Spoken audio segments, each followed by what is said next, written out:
Bismillah. Assalamualaikum warahmatullahi wabarakatuh. Innal hamdalillah nahmaduhu wa nasta'inuhu wa nastaghfiruh wa na'udzu billahi min shururi anfusina wa min sayyiati a'malina. Man yahdihillahu fala mudilla lahu wa man yudlil fala hadiya lahu.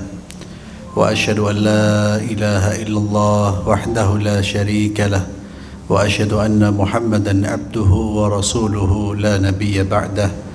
Wa ba'd. Ikhwani fillah, azzalallahu wa iyyakum.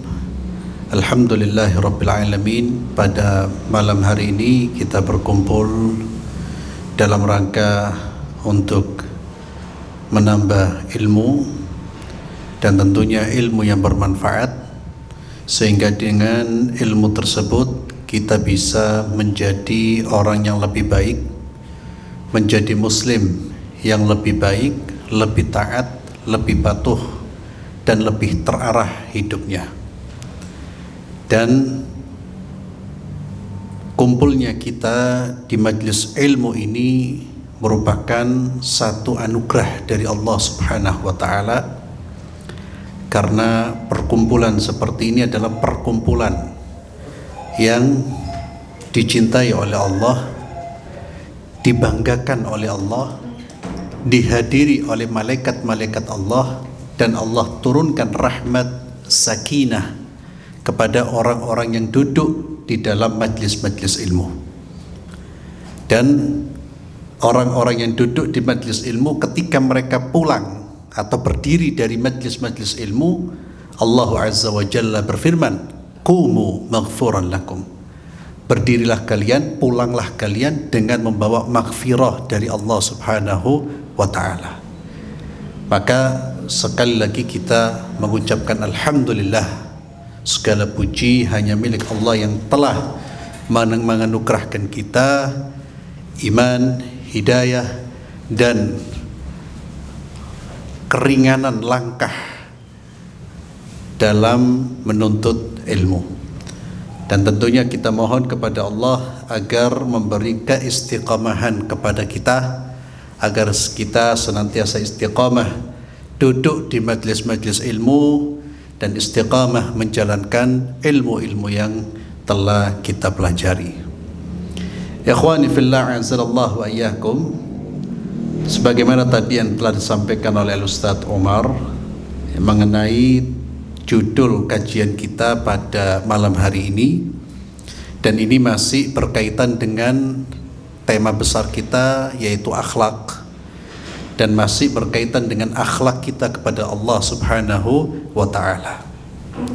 Karena konsep akhlak di dalam Islam tidak hanya dikaitkan dengan makhluk saja, tapi akhlak itu juga berkaitan dengan Khaliq, dengan Allah. Seorang muslim yang berakhlak, yang sempurna akhlaknya adalah seorang muslim yang bersikap baik, etis, beretika di hadapan Allah, dan juga memiliki etika di hadapan makhluk Allah Subhanahu wa ta'ala. Kita sudah bahas beberapa hal yang berkaitan dengan bagaimana seharusnya kita berakhlak di hadapan Allah Subhanahu wa ta'ala. Di antara akhlak kita kepada Allah Azza wa Jalla adalah mengimani dan memuliakan kitab Allah, mengimani Al-Quran dan memuliakan Al-Quran, karena Al-Quran merupakan kalam Allah. Al-Quran merupakan firman Allah Subhanahu wa ta'ala, dan Al-Quranul Karim diturunkan oleh Allah Subhanahu wa ta'ala sebagai pembimbing dan penuntun kehidupan kita. Itu tujuan utama diturunkannya Al-Quran. Al-Quran diturunkan sebagai hudan, petunjuk. Al-Quran diturunkan sebagai penuntun. Al-Quran diturunkan sebagai nur, cahaya. Kita bisa membaca ayat-ayat Allah Azza wa Jalla yang berbicara tentang sifat-sifat Al-Quran atau fungsi Al-Quran. Di antaranya di dalam surat Al-Maidah ayat 15-16 Allah Subhanahu wa taala berfirman, A'udzu billahi minasyaitonir rajim, qad ja'akum minallahi nurun wa kitabum mubin. Telah datang kepada kalian nur, cahaya. Dari siapa? Dari Allah. Minallah. Maka Al-Quran tuntunan yang diturunkan oleh siapa? Allah.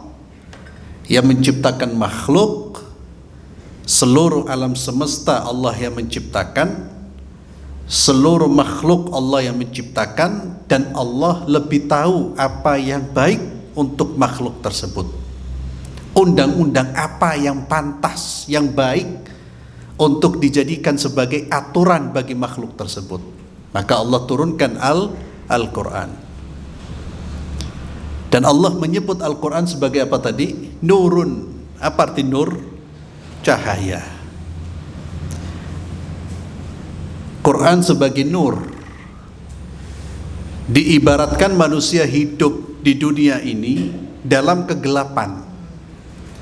Yang bisa menyinari mereka itu adalah Al-Quran.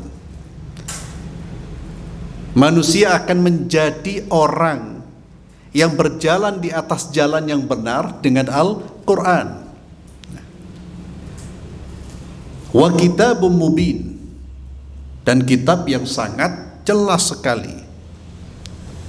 Semua yang terdapat di dalam Al-Quranul Karim itu sangat jelas, argumentasinya sangat jelas, ayat-ayatnya sangat jelas, tidak ada keraguan di dalamnya, tidak ada kebingungan bagi orang-orang yang mempelajari dan mengamalkannya. Kemudian Allah Subhanahu wa taala juga berfirman di dalam surat An-Nahl ayat 89, "Wa nazzalna 'alaikal kitaba tibyanan likulli syai'in wa hudan wa rahmatan wa busyra lil muslimin." Dan kami turunkan kepadamu ya Muhammad sallallahu alaihi wasallam Al-Kitab, Al-Quran, tibyanan likulli syai', sebagai penjelas bagi segala sesuatu. Untuk urusan agama kita, kita ini hidup dari mana, untuk apa, kembali kemana, bagaimana cara menjalani kehidupan ini, semuanya sudah dijelaskan di dalam Al-Quran. Al-Quran menjelaskan tentang bagaimana kita mengelola kehidupan kita, bagaimana hubungan kita dengan Tuhan kita, dengan Allah, dengan makhluk Allah. Kita dari mana, nantinya kemana. Ini pertanyaan-pertanyaan dasar yang dari dulu dicari jawabannya oleh para filosof. Quran sudah memberikan jawaban secara lengkap, pasti, gamblang. Bahkan tuntunan Anda hidup itu seharusnya gimana sudah diatur di dalam Al-Quranul Karim. Wahuda, Al-Quran berfungsi sebagai petunjuk. Pertanyaannya, kita sudah menjadikan Quran sebagai petunjuk apa enggak? Apa buktinya kita menjadikan Al-Quran sebagai petunjuk? Kita baca dan pelajari. Sehari berapa ayat yang kita baca dan berapa ayat yang kita pelajari. Kalau kita belum membuka Al-Quran atau membuka Al-Quran hanya dibaca tapi belum dipelajari, berarti kita belum memfungsikan Al-Quran. Belum memfungsikan Al-Quran sebagai hudan, sebagai petunjuk. Orang yang tahu ini petunjuk akan dibaca dan difahami. Wahuda, siapa berjalan di atas Al-Quran, berarti dia berjalan di atas petunjuk. Warahmah, rahmat. Al-Quran mendatangkan rahmat. Rahmat dari Allah. Bahkan Al-Quran akan memberikan sifat rahmat kepada pembacanya. Dia mendapatkan rahmat dan dia akan memiliki sifat rahmat. wa busyra lil muslimi, dan kabar gembira bagi orang-orang Islam. Dan masih banyak ayat-ayat yang lain yang memberikan penjelasan kepada kita tentang untuk apa Al-Quran diturunkan, fungsinya buat apa. Bahkan di surat kedua dari urutan mushaf, bukan kedua turunnya ya sesuai dengan turunnya Al-Quran ya, tapi surat kedua dalam urutan mushaf kita, surat apa? Al-Baqarah. Dzalikal kitabu la raiba fi hudan lil muttaqin. Jadi di awal surat setelah Al-Fatihah, di ayat-ayat yang pertama sudah diingatkan dan kita diberi informasi ayat-ayat yang kita baca ini, ingat, sebagai apa? Petunjuk. Ayat-ayat yang akan kita baca sampai akhir surat itu sebagai petunjuk. Dan ayat-ayat yang kita baca itu la raiba fi, tidak ada keraguan di dalamnya. Semuanya bersumber dari Allah. Semuanya bersumber dari Allah, dan semuanya kita harus yakini sebagai yang terbaik. Dan itulah sebagai tuntunan hidup kita. Ikhwani fillah azzalallahu iyyakum. Al-Quran sebagai tuntunan hidup, namun Al-Quran juga diturunkan oleh Allah sebagai ayat-ayat yang hendaknya kita baca, dan pemahaman dimulai dari membaca, tadabbur dimulai dari membaca. Sehingga Allah subhanahu wa ta'ala telah menurunkan keutamaan, menjelaskan tentang keutamaan membaca Al-Quran. Membacanya saja memiliki keutamaan yang dahsyat, apalagi orang membaca kemudian bacaannya diikuti dengan tadabbur. Dan membaca Al-Quran itu berbeda pahalanya, keistimewaannya, bahkan kode etiknya dengan kita membaca buku-buku yang lain atau bacaan-bacaan yang lain. Jadi Al-Quran sebagai petunjuk, sebagai tuntunan yang dimulai dari membacanya. Kita harus membaca Al-Quran. Dan makna Quran itu apa Quran? Secara bahasa. Secara bahasa, bacaan yang dibaca. Quran itu artinya yang dibaca. Makanya koran itu sebetulnya terambil dari bahasa Arab. Koran, Quran. Quran itu secara bahasa artinya yang dibaca. Maka orang kalau beli koran untuk apa? Dibaca. Tidak mungkin orang beli koran buat bungkus pecel ya. Itu nanti setelah dibaca baru difungsikan ke yang lain. Kenapa dibaca? Karena memang koran ya, itu terambil dari bahasa Arab itu, koran itu. Quran dinamakan Quran karena dibaca.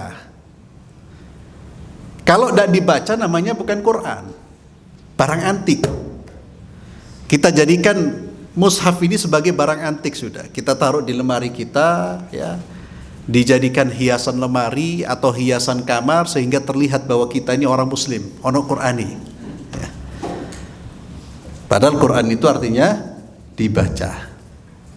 Dan memang untuk memahami dimulai dari membaca. Orang tidak akan bisa faham dan tidak akan punya kemauan untuk mentadaburi kalau baca saja. Belum tadabbur, baca saja malas.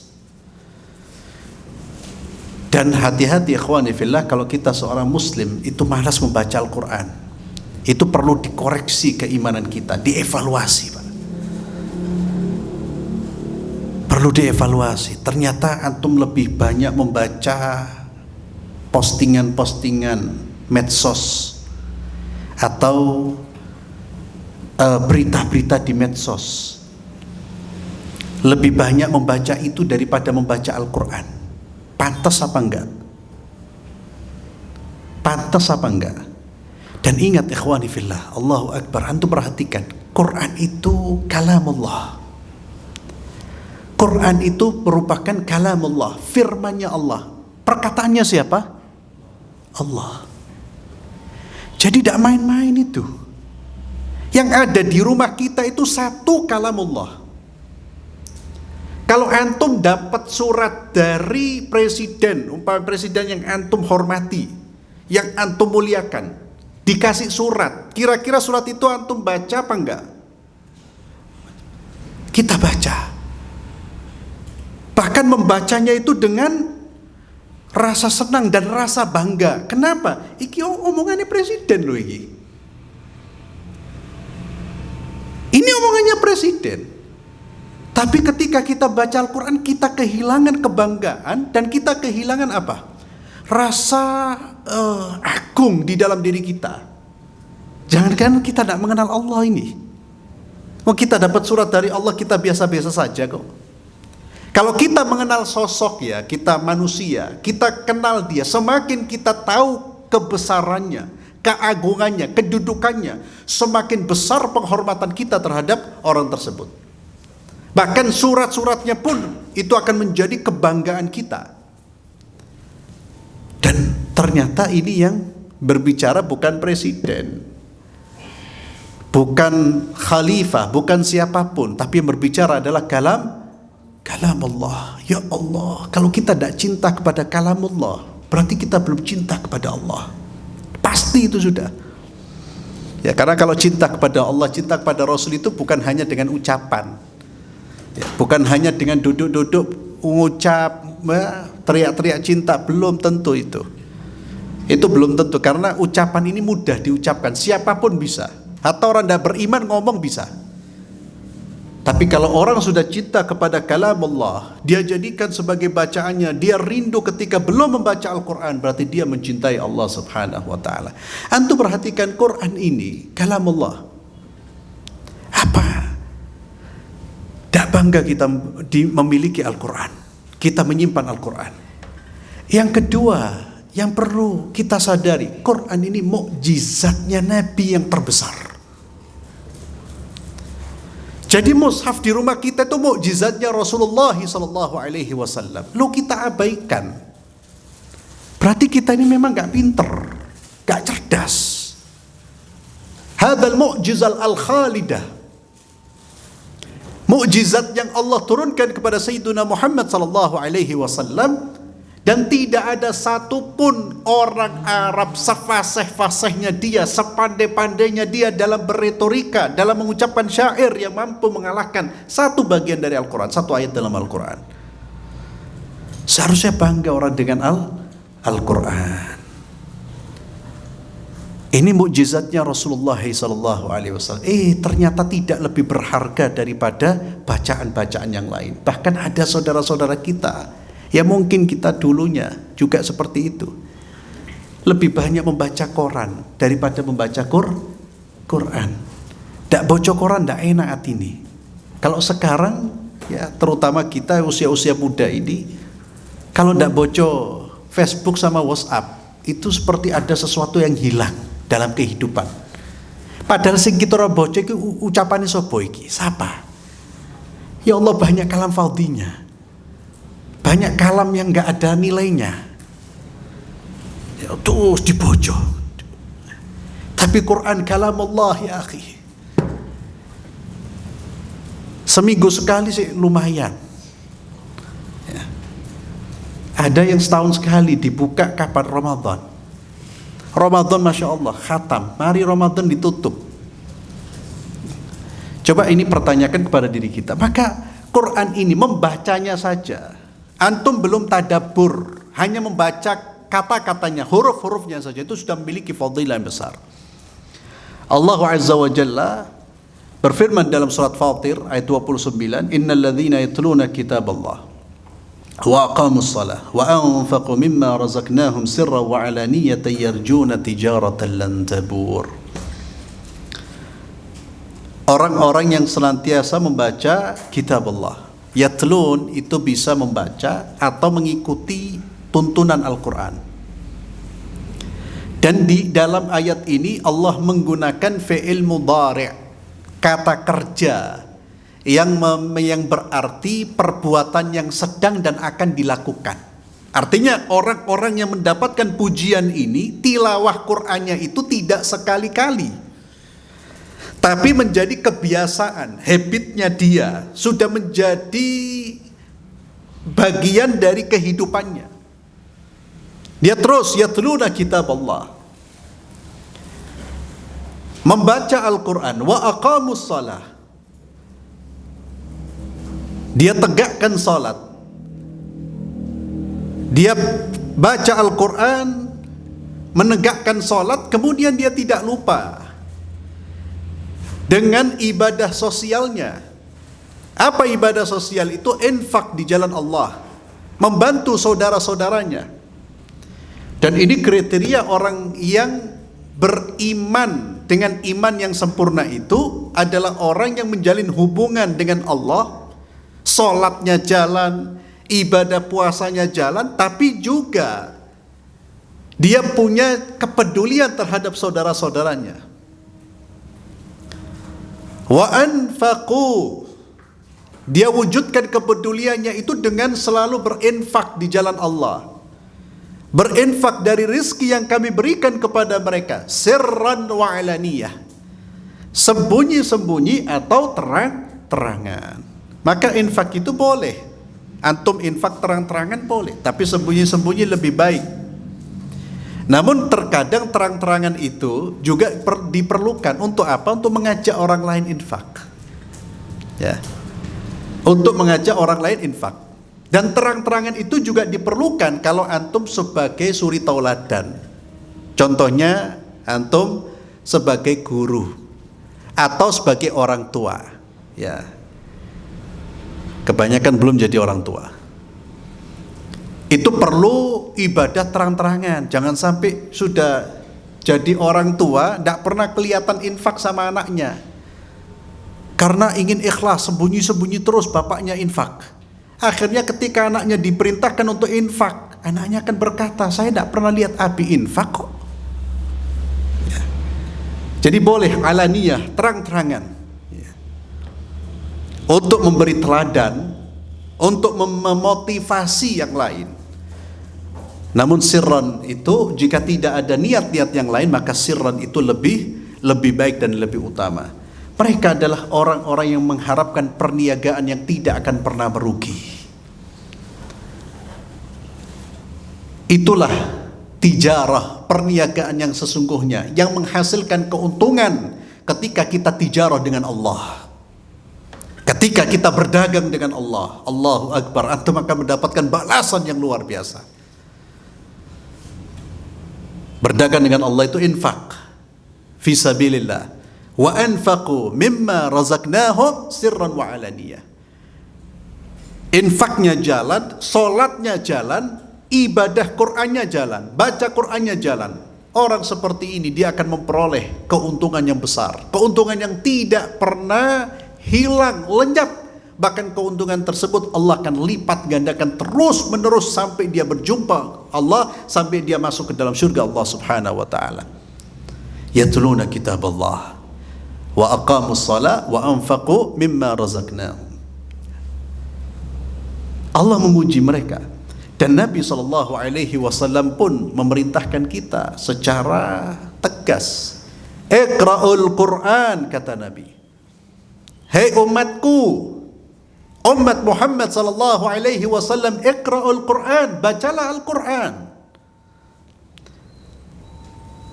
فَإِنَّهُ يَأْتِي يَوْمَ الْقِيَامَةِ شَفِيعًا لِأَصْحَابِهِ. Quran itu kalau kita baca di dunia, akrab dengan Al-Quran, Quran akan menjadi syafaat bagi kita di hari kiamat. Syafaat itu pembela. Dia yang akan membela kita di hadapan Allah. Ya Allah, fulan karena membacaku ya Allah dia tidak tidur di malam hari. Karena membacaku ya Allah dia gunakan waktu-waktunya untuk membaca diriku ya Allah. Dibela kita, Pak. Sebagaimana sabda Rasulullah sallallahu alaihi wasallam, Al-Qur'anu hujjatun lak aw alaik. Kata Nabi, Quran itu bisa menjadi pembelamu atau pendakwahmu, atau menjadi penuntutmu nanti di hari kiamat. Saya ingin antum hafalkan kalimat ini, ikhwani fillah. Al-Quran hujjatun laka au alik. Bisa ya? Al-Quran hujjatun laka au alik. Ini penting.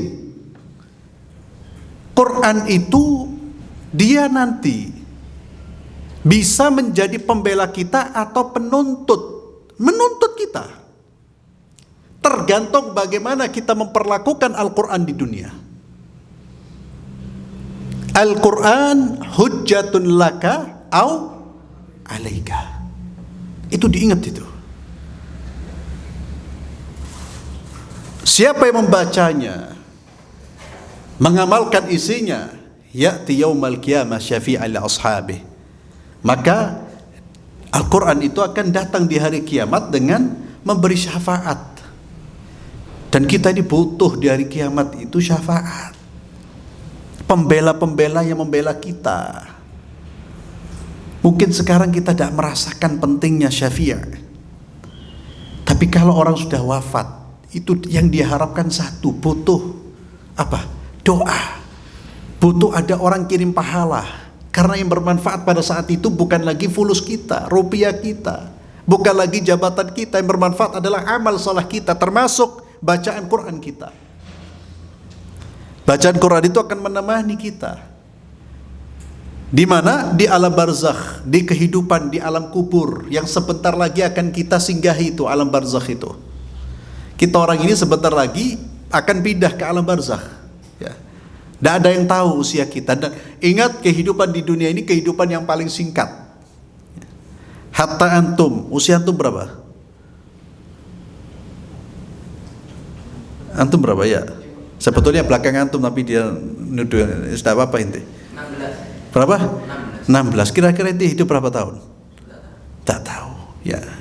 Jangan kemudian 16 terus bayangkan 70 tahun. Ku anak umur 80 anak ya apa ya? Lah ya akhi. Ya. Orang tidak ada yang tahu usianya berapa. Berapa banyak sekarang manusia mati muda.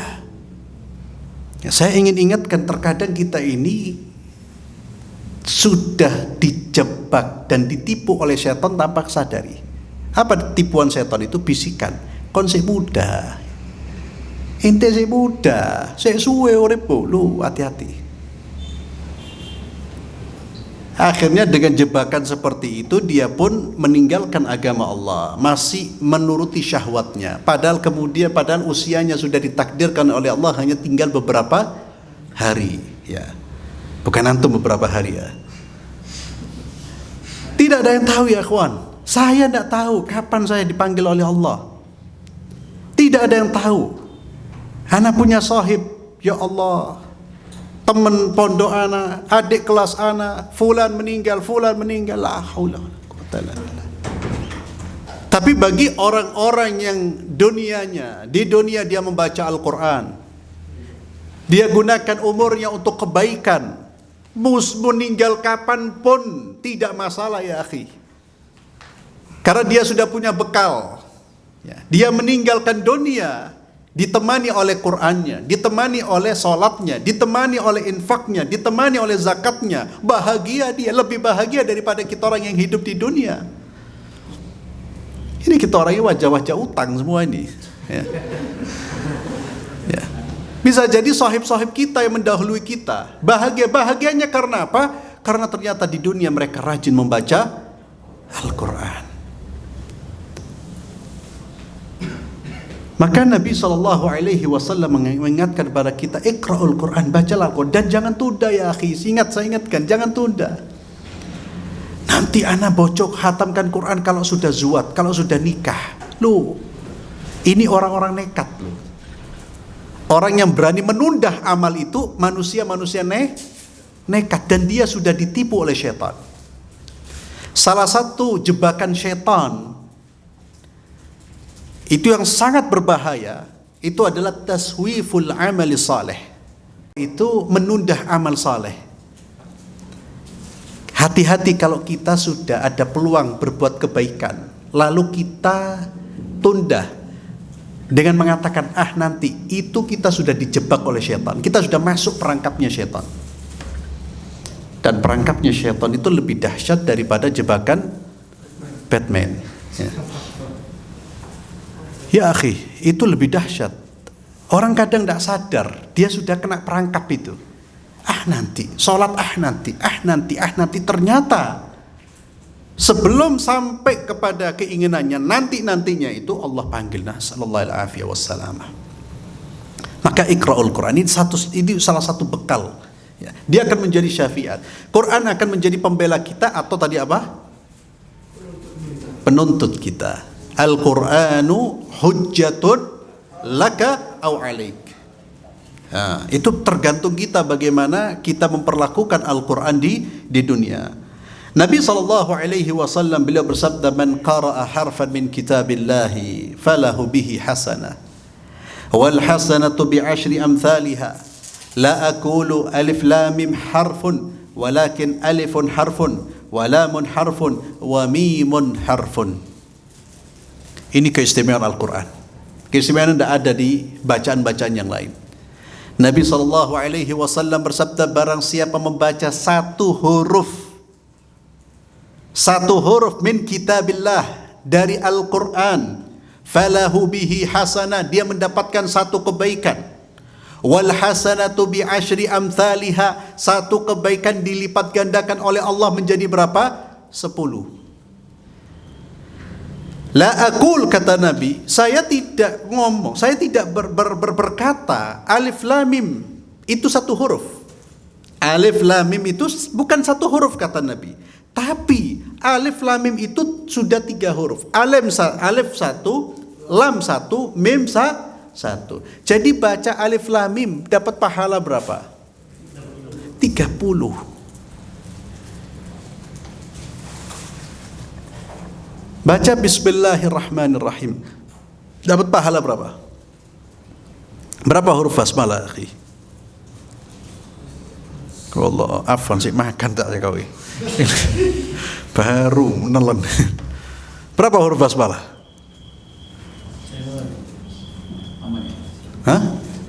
Belasan ya? Belasan. 17-an, iya. Antum baca bismillahirrahmanirrahim, berapa pahala itu? Ya akhi, berapa miliar pahala yang sudah terlewatkan dalam kehidupan kita. Kita orang baca bismillahirrahmanirrahim, itu sudah ratusan pahala kita kantongi. Berapa menit, bahkan bukan berapa menit, berapa detik kita baca bismillahirrahmanirrahim.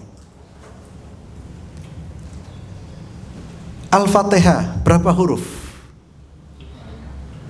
Yo, paling enak jawaban banyak itu. Itu mau disalahkan tidak bisa itu. Berapa? Banyak. Ya. Kita baca Al-Fatihah itu sudah ribuan pahala kita kantongi. Berapa menit kita baca Al-Fatihah? Ya Allah, dalam jangka waktu yang singkat, tidak keluar biaya, tidak keluar tenaga, tidak keluar keringat. Satu huruf diganjar 10 pahala. Antum dari rumah ke sini umpamanya naik motor, baca qul huwallahu 3 kali, pahalanya seperti baca Quran. Dahsyat apa enggak itu? Tapi kita ambil kesempatan ini apa enggak? Kita ambil kesempatan ini apa enggak ini? Sering kita abaikan. Kita ganti dengan apa? Dengan apa biasanya kalau naik motor, mobil, kita ganti dengan musik. Oh iya, sebagian pengajian, antum pengajian, ya. Tapi di luar sana, ya, yang bukan antum, sebagian musik, eman, ya, eman. Ya. Jadi ya akhi, wallahi 15 menit baca Quran, dan Quran yang kita baca itu tidak harus Al-Baqarah. Oh yang dapat pahala banyak baca Al-Baqarah, tidak, yang kita hafal.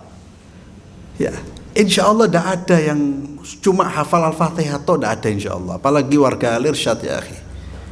Tidak ada, minimal kan Al-Irsyad itu juz 30 hafal ya. Minimal, itu minimal juz 30. Kalau tidak lupa, dihafal. Ya akhi, artinya ya Allah, kalau coba renungkan ini terus. Berapa miliar pahala yang sudah terlewatkan dalam kehidupan kita. Ya, terlewatkan itu karena apa? Karena banyak waktu-waktu luang kita tidak kita manfaatkan untuk membaca Al-Quran. Dan membaca Al-Quran antum tidak harus buka mushaf. Yang hafal, yang bisa kita ucapkan, yang bisa kita baca. Kalau Al-Fatihah saja, Al-Fatihah diulang-ulang, itu fadilahnya besar. Ya, ya Allah. Dan syaitan itu tahu keutamaan Al-Quran, tahu keutamaan zikir, tahu harga nilai waktu, tahu, sehingga kita dipalingkan dari memanfaatkan waktu dengan sebaik-baiknya. Dan pembunuh atau pencuri waktu-waktu terbaik kita apa sekarang? Hadza. Sahih? Sahih. Ya. Ini pembunuh, ini pencuri. Kalau mau ngasihkan ke anak tidak apa-apa. Ya. Memang bukan berarti kemudian kita tidak menggunakan ini, tapi kita harus pintar-pintar, cerdas-cerdas memanfaatkan hadza. Ini dijadikan sebagai alat komunikasi. Begitu juga ini bisa kita jadikan sebagai sarana dakwah fisabilillah. Antum punya medsos, gunakan untuk dakwah. Termasuk gunakan untuk memotivasi manusia untuk mencintai Al-Quran. Fadilahnya kabir, fadilahnya besar. Coba antum tampilkan hadis ini di postingan antum, di medsos antum. Man qara harfan min kitabillahi falahu bi hasana wal hasanatu bi asyri amthaliha. La aqul alif lam mim harfun walakin alif harfun wal lam harfun wal mim harfun. Antum posting, antum share. Lalu dibaca, orang termotivasi dengan hadis ini. Setiap kali dia membaca satu huruf, dia dapat 10, antum juga dapat 10. Dan itu akan antum nikmati pahala itu sekalipun antum sudah wafat. Jadi peluangnya besar. Jadi jangan dimanfaatkan eman. Kalau dimanfaatkan untuk nge-share, ono judul film anyar, iki lho api. Sudahlah, kalau gitu-gitu itu untuk diri kita pribadilah, jangan disebar ke orang lain. Ya. Apalagi naudzubillah, saya ingatkan ya ikhwan, termasuk musik-musik ya, lagu-lagu ya, biasanya ditampilkan kemudian aurat wanita. Antum kalau nge-share itu atau ngajak orang, dosanya juga kita pikul. Dan itu bisa berlaku sampai Anda wafat, kita mati. Kita mati, sudah tahu kita mati sudah selesai. Ternyata sahib kita masih menikmati aurat yang kita kirim gambarnya. Kita terus dapat dosanya. Makanya saya sering ngomong sama sahib-sahib kita orang, kawan-kawan kita orang kaum muslimin, kalau kita belum bisa meninggalkan, melihat hal-hal yang kurang pantas, jangan di-share ke orang lain. Fatal ya akhi. Berat itu. Tanggung jawab antum terlalu berat. Dosanya terlalu besar untuk dipikul itu. Kalau belum bisa meninggalkan, cukup untuk diri pribadi, konsumsi pribadi. Ini bukan saya ngajari untuk maksiat apalah, itu maksiat. Tapi kalau tidak bisa meninggalkan, jangan menambah beban dosa kita. Beban dosa itu dengan apa? Dengan di-share. Ya. Kalau kita mau share apa? Share kebaikan. Ya. Manfaatkan, apalagi antum kan ahli mencari sahib itu. Kadang Facebooknya atau medsosnya itu sampai ribuan. Itu peluang dakwah ya akhi. Peluang dakwah, sampaikan 1 hadis, 2 hadis. Ya. Naam, ini diantara keutamaan membaca Al-Quranul Karim. Jadi 1 huruf 1, apalagi membaca surat Al-Baqarah. Ya. Membaca surat-surat, jangankan Al-Baqarah terlalu panjang. Ya, membaca surat-surat yang pendek. Ya, Qul Wallah itu dibaca 3 kali, pahalanya seperti membaca 1 mushaf. Ini pahala yang dahsyat. Ya. Tapi ingat, membaca 3 kali surat Al-Ikhlas itu, antum harus tahu, itu hanya pahalanya seperti orang membaca 1 mushaf. Bukan sudah dianggap khatam Quran. Ya, jadi jangan sampai ada di antara kita yang hanya baca surat Al-Ikhlas bentino sudah merasa menghatamkan Al-Quran. Anak bentino Ustaz, setiap hari saya khatamkan Al-Quran. Istimewa antum. Imam Syafi'i ini. Ya. Itu Imam Syafi'i. Itu kan kelasnya Imam Syafi'i itu sehari khatam itu. 3 hari khatam. Itu kan kelasnya ulama-ulama besar. Antum baca. Padahal antum sibuk loh. Iya Ustaz. Bagaimana caranya? Anda baca Qul Huwallahu 3 kali selesai. Oh enggak. Itu salah paham berarti. Ya, yang itu fadilah pahalanya, bukan dianggap seperti orang sudah menyelesaikan membaca Al-Quran. Dan juga sampaikan kepada saudara kita, keluarga kita, ya memang surat-surat Al-Quran itu ada beberapa surat yang memiliki manfaat, fadilah, keutamaan. Seperti surat Al-Mulk, Al-Baqarah, Al-Imran, itu punya keutamaan-keutamaan. Tapi jangan sampai orang itu hanya muter baca surat-surat itu saja. Ya. Sekarang kan dicetak itu beberapa bukan mushaf ya, kumpulan surat-surat dicetak itu. Loh itu bagus dibaca, ada surat-surat tertentu. Tapi jangan sampai seumur hidup baca 5-4 surat itu saja. Seolah-olah Al-Quran itu hanya 4-5 surat. Itu dibaca untuk ya kita mungkin selain kita menghatamkan Al-Quran, kita juga membaca surat-surat itu untuk beroleh pahala-pahala yang lebih banyak, itu silahkan. Kemudian Syekh penulis kitab Mawsu'atul Akhlaq ini mengajukan pertanyaan, ayyuhuma afdal, al-qira'atu minal mushaf au an dhahri qalbin. Ini diantara pembahasan yang dibahas oleh para ulama, mana yang lebih afdal ya, membaca Al-Quran itu afdal, sudah sepakat. Itu wa afdalu dzikri, zikir yang terbaik membaca Al-Quran, zikir yang terbaik membaca Al-Quran. Wah, dan ini disepakati oleh para ulama. Namun ketika membaca Al-Quran, mana yang lebih afdal? Seseorang membaca dari mushaf atau dari hafalannya. Ini bicara soal afdal ya. Mana yang lebih besar pahalanya? Sama-sama berpahala besar. Mana yang lebih afdal? Tilawatul Qur'ani fil mushaf ibadah, kama anna qira'atul Qur'an an dhahri qalbin ibadatu aidan. Walakin ayyuhuma afdal indal ulama, hadha ma sana'rifuhu biidznillah. Beliau membawakan beberapa riwayat. Di antaranya riwayat dari Abdullah bin Mas'ud radhiyallahu anhu, beliau berkata, Nabi sallallahu alaihi wasallam bersabda, "Man sarrahu ay yuhibballah wa rasulahu falyaqra fil mushaf." Barang siapa yang senang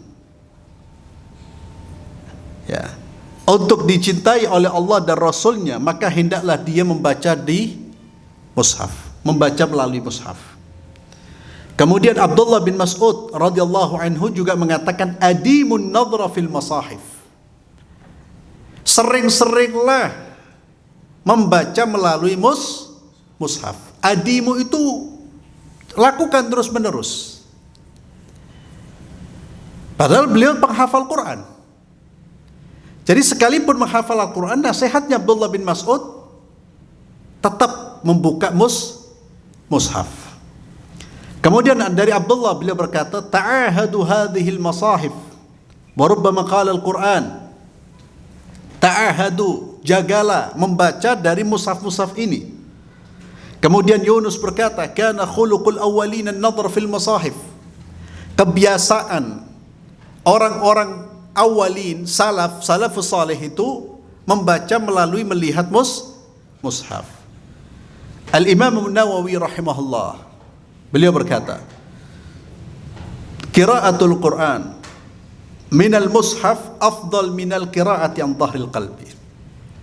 Ini beliau menyimpulkan, qiraatul Quran minal mushaf afdal minal qiraati an dhahril qalb. Membaca Al-Quran dari mushaf itu lebih utama daripada membaca melalui hafalan. Lianna an-nadhra fil mushaf ibadatun matlubah. Karena melihat mushaf itu sudah menjadi ibadah tersendiri. Maka orang yang membaca itu tergabung di dalam aktivitas tersebut al-qira'atu wan nadhru. Membaca plus melihat. Membaca melafatkan plus melihat mata. Jadi ada anggota tubuh yang lebih banyak dilibatkan. Lisannya terlibat, matanya juga ikut beribadah. Ini soal afdaliyah. Kemudian Al-Qadhi Husain min Asy-Syafi'iyah wa jama'at min as-salaf, dan dinukil oleh Imam Al-Ghazali di dalam Al-Ihya, anna katsirin min as-sahaba radhiyallahu anhum kanu yaqra'una min al-mushaf. Banyak dari kalangan sahabat itu mereka membaca dari mushaf, ya.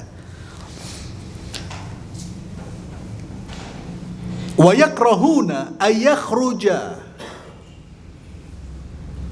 wa yakrahuna yakhruja yawmun wa lam yanzur fil mushaf. Dan mereka membenci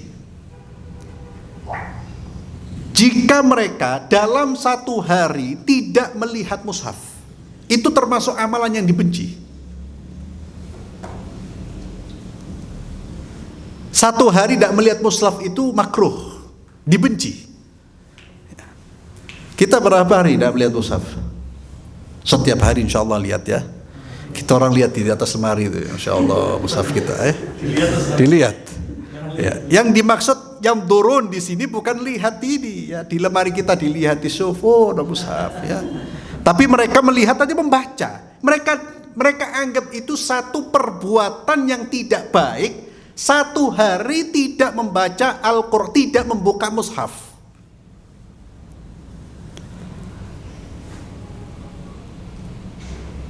Dan juga diriwayatkan dari Ibnu Abi Dawud al-qira'ah fil mushaf. Artinya banyak ulama-ulama salaf itu yang mereka itu sekalipun hafal Al-Quran, mereka tetap membuka mushaf, ya.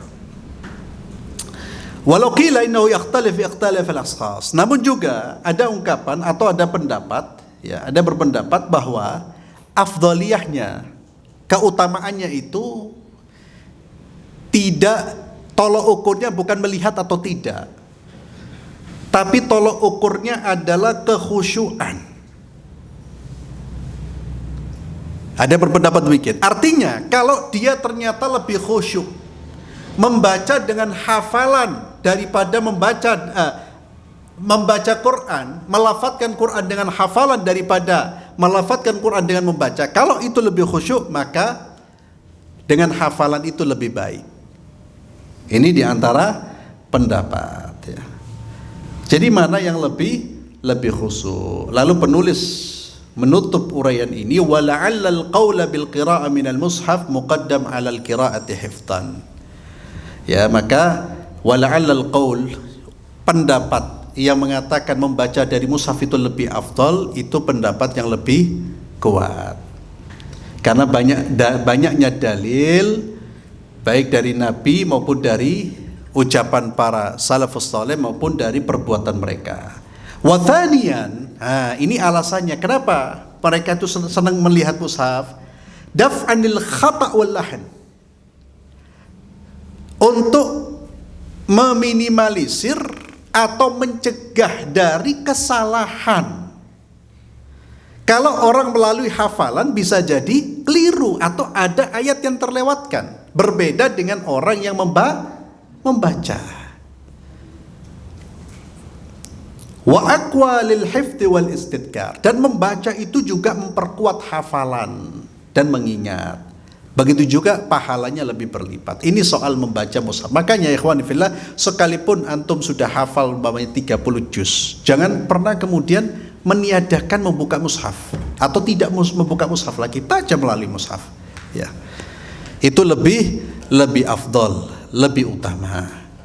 Wallahu a'lam bishawab. Ini kalau kita lanjutkan nanti akan memakan waktu yang lebih panjang. Insyaallah kita lanjutkan pada pertemuan berikutnya. Kita akan bahas tentang akhlak hamilul Quran, adab-adab dan seterusnya. Intinya adalah mencintai Al-Quran. Ya tentu dimulai dari mengimani, itu merupakan bagian dari akhlak kita kepada Allah subhanahu wa ta'ala. Orang yang berakhlak kepada Allah, dia akan muliakan Al-Quran, menghormati Al-Quran, membaca Al-Quran, mencintai Al-Quran. Wallahu a'lam bishawab. Mudah-mudahan bermanfaat. Mungkin ada satu pertanyaan. Tafadhol kalau memang ada pertanyaan. Saya cukupkan satu saja. Kalau tidak ada ya alhamdulillah. Oh nah. Ini terkait tentang masalah kalau kita tidak sengaja menyenggol Al-Quran, kemudian Al-Quran jatuh, itu kita cium Ustaz. Ya. Nah itu bagaimana Ustaz? Apakah itu berlebihan atau tidak? Iya. Mencium Al-Quran itu termasuk hal yang dilakukan oleh sebagian salaf kita. Silakan dilihat di dalam buku Ulumul Quran, di antaranya kitab Al-Itqan, ya. Di antaranya Utsman bin Affan, kemudian Umar bin Khattab itu punya kebiasaan mencium Al-Quran, mencium mushaf, dan mereka mengatakan ini adalah firman Tuhanku. Jadi memuliakan. Ini termasuk salah satu cara kita memuliakan Al-Quran, ya. Jadi saya kira itu tindakan perbuatan yang tidak ada masalah, bahkan memang ya bagian dari pemuliaan kita terhadap Al-Quran, kalamullah azza wa jalla. Ya, kita memuliakan seseorang itu mencium tangannya, termasuk kita memuliakan Al-Quran. Tapi jangan memuliakannya hanya sekadar dicium tok. Ya, ketemu Al-Quran dicium tapi tidak dibocok. Ya. Ini itu ya bahasa kita itu fadhi. Ya. Ya. Kalau ketemu Quran tiba bolak-balik, tapi tidak dibocok, tidak dibaca. Apakah orang seperti memuliakan?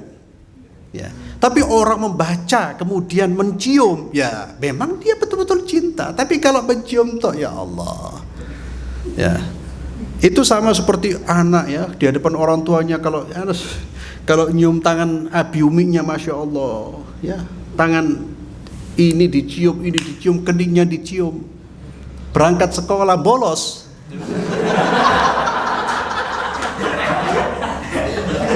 Kira-kira anak ini dianggap memuliakan orang tuanya apa enggak? Hah? Kalian ada iki aktor ini kan banyak seperti itu. Jadi di depan orang tuanya masya Allah ya. Jadi bukan hanya menunjukkan secara sekilas ya dengan perbuatan lahiriah, cinta itu mulai dari sini. Jadi insya Allah tidak ada masalah ya. Dan itu salah satu cara kita memuliakan ya. Dan itu pun terkadang tidak bisa dibuat-buat gitu loh. Orang otomatis karena hormatnya dengan Al-Quran, cintanya dengan Al-Quran ya. Tapi dengan catatan jangan cuma hanya dicium saja. Wallahu a'lam bishawab. Berarti istilahnya kalau kita setiap sehabis membaca boleh mencium. Silakan. Asalkan antum tidak meyakini itu bagian dari sunnah Nabi yang satu paket dengan membaca. Artinya satu paket itu apa? Kalau saya tidak mencium berarti saya tidak pahala atau kurang baik. Oh jangan ya. Itu soal rasa saja masing-masing. Jangan dijadikan kemudian antum katakan kalau membaca Al-Quran harus dicium Qurannya. Nah itu jangan. Itu akhirnya kita khawatir kita membuat satu aturan yang memang itu tidak atau bukan sebagai aturan Allah dan Rasulnya. Jadi itu pribadilah, perasaan pribadilah atau tindakan pribadi. Tidak ada masalah ya akhi. Dan mohon maaf saya sangat-sangat tidak setuju, mohon maaf ini pendapat saya pribadi. Orang mengatakan mencium Quran itu bid'ah. Ya Allah, mencium Quran ini rokok. Ya Allah, tidak paham saya. Ya. Tapi insya Allah di sini tidak ada. Ya. Tapi yang jelas jangan dijadikan sebagai aturan yang mengikat. Ya. Keharusan. Allah alam bissawab. Kita akhiri dengan doa kafaratul majlis. Subhanakallahumma bihamdik asyhadu an la ilaha illa anta astaghfiruka wa atubu ilaik. Assalamualaikum warahmatullahi wabarakatuh.